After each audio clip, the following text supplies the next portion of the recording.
Hello, good evening, and welcome back to Gentle Giant Part 14 Lufenia Plus. This is once again the Guy Lost chapter fight against the Rage Gators, and it's once again a massive pain in the arse. Now I'm showcasing here a really cool team that was designed by my buddy Rivik for the Divine Pandemonium fight, though it works just as well here. Of course, by Rivik I do mean RVK, which must stand for really very clever, because it's a really very clever team. If you've never seen any RVK stuff before, by the way, he's really fantastic. He does meme videos, meme should-you pulls, that usually touch on very fun, apposite facts about the characters that I thoroughly recommend you watch. You can check him out on RVK DFFOO.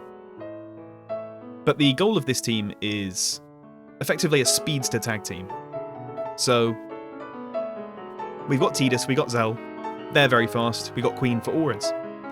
But we want to pop Tidus burst phase towards the start of the fight.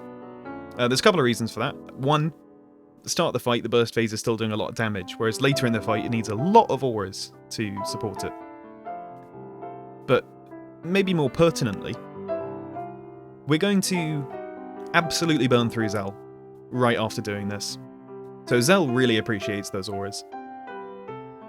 He's going to use all his LDs, and Tidus will still get some turns there. You know, we'll go through his aura a little bit, which is a shame but unavoidable.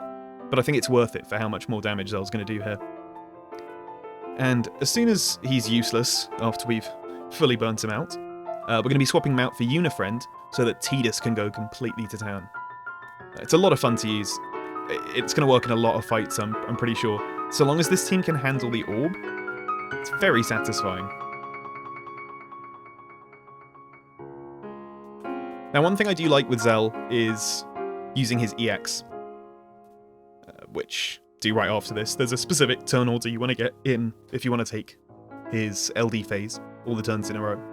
But his EX is really nice because it's defense ignore, so even though it doesn't have a bunch of dumps, it's really good for doing consistent damage even later in the fight. And that hits hard.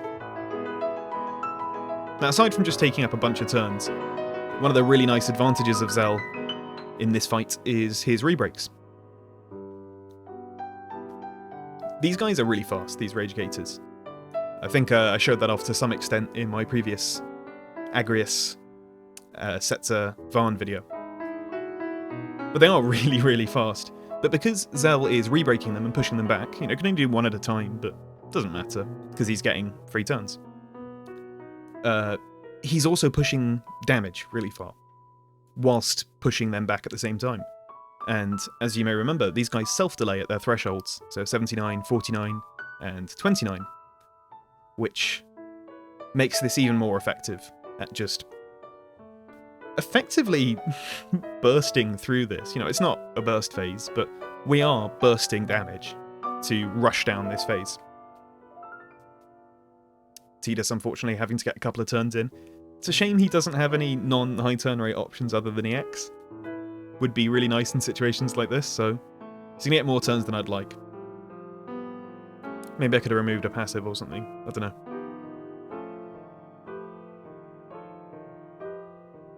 Energy Rain is actually starting to come into its own a bit, because the damage is very consistent off it when there's multiple targets.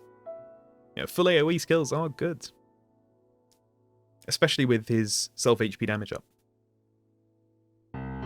Right, we're in the third of Zell's mini-burst phases, whatever you want to call them. Which means we're looking pretty on track for Zell to be out of skills, or out of LDs, which is really all we're interested in right now, by the time they get to about 50%, which is perfect. Exactly ideal time for Yuna to come in. But I should hold my horses there. I've done a couple of other runs for this fight as well. I did Green Zidane, so he was a nice carry for Rinoa. I wanted to get some use out of Rinoa. She's not great. Well, her damage is surprisingly consistent. It's nice that she brings auras, but self 30% damage up is pretty good, actually. But yeah, I brought her with Green Zidane and Porum. It was very much a carry. I think the other Zidane run I did was Agrias and Barret. Agrias because she's fun and she helps out Zidane's gains. Barret because I have immense buyer's remorse for accidentally blowing him. It was a very stupid decision, and I regret it immensely. The only other interesting run I did, I say interesting, it's not at all interesting, was I did Sync Mao, which is a really fun combo actually. Sync is really fun to use. Definitely recommend pairing her with Aphmau, which everyone and their mother is doing. And then Setzer as a third for that, just to make any turns that they would get not really matter with his freeze. And, you know, rainbow damage is always nice. Break through these brave gains and power up your skills. Right, Zell is out of juice and it's time for Yuna. Pop off with her BT. I actually did do a run of this where I forgot she doesn't have buff start. So I hadn't used her LD and I just barreled through with Tidus and kind of wrecked it. Oh well. So this ended up being the second run of it. And even Queen doing, you know, pretty consistent bravery damage there. Those Balestra lunges are still really, really nice. She is not dead in Lufenia Plus, let no one tell you that. Look at that. I mean, she is buffed to high heaven with auras. So we want Yuna to get one more turn here. For Energy Nova. Get all her auras up, and then the remainder of this fight is really just buff management with Tidus. Just let his winning spirit not fall off.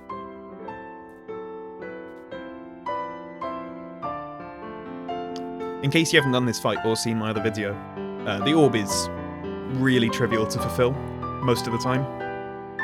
It has two conditions. One is doing earth damage, which we're not doing. My god, did you see how much damage that was on a free skill? Whew.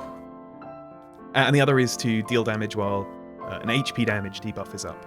So Gabranth is the real go-to for that.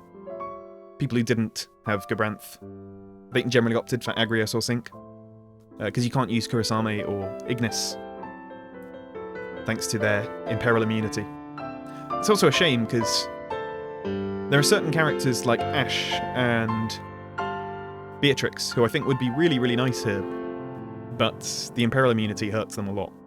I've seen Beatrix clears, but it's a shame. Just going through all his AAs there as well, because, yeah, it doesn't hurt.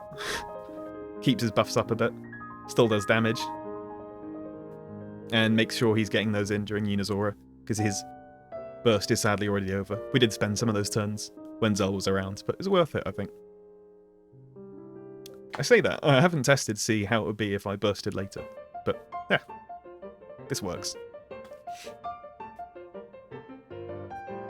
It's sort of the best of both worlds here, of a sort of multi-support comp and multi-damage dealer. I'm not really used to using friend units. I've done so many challenge runs, TCT Extreme style, where you're not supposed to bring friend units, that it's kind of a breath of fresh air to use strategies that really rely on burst units. You know, this team wouldn't work. Burst units? Friend units. This team wouldn't work without a friend unit. You know, it's very, very reliant on that style of thing.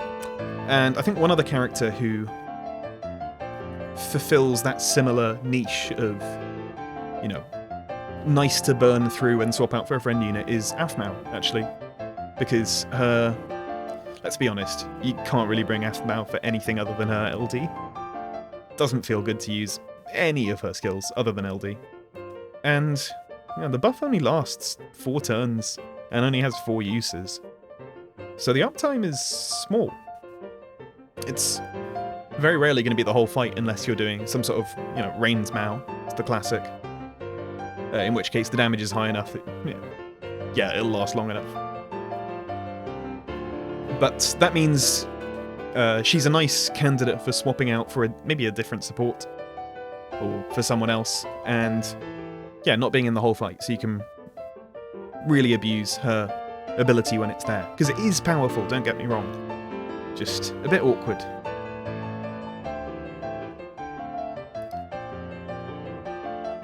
Oh. A little bit worried about losing Tidus' winning spirit buff at this point. I've got loads of uses of quick hit, but I can't let Yuna get another turn without losing her auras. You know, it's the last turn of friend unit. So, what's the play here? One more quick hit, yeah, of course. Get the shot in. Alright, now Tidus needs to make some decisions quickly here. And regular quick hit, no HP, well there is HP damage on it, but it's not instant free turn. But that puts back his winning spirit buff for just long enough that I can keep going. I probably could have got through the fight if I'd let Yuna disappear, but damage can just go down the drain without her, so I didn't want to chance it. But I think that's going to be all, so thanks again to Rivik for the team. Really fun to use, might be using it in the future. And thanks for watching, and do stick around tomorrow for the Reigns fight, which I'll be doing without Reigns. And God, that sounds awful. Anyway, have a great evening, and catch you later.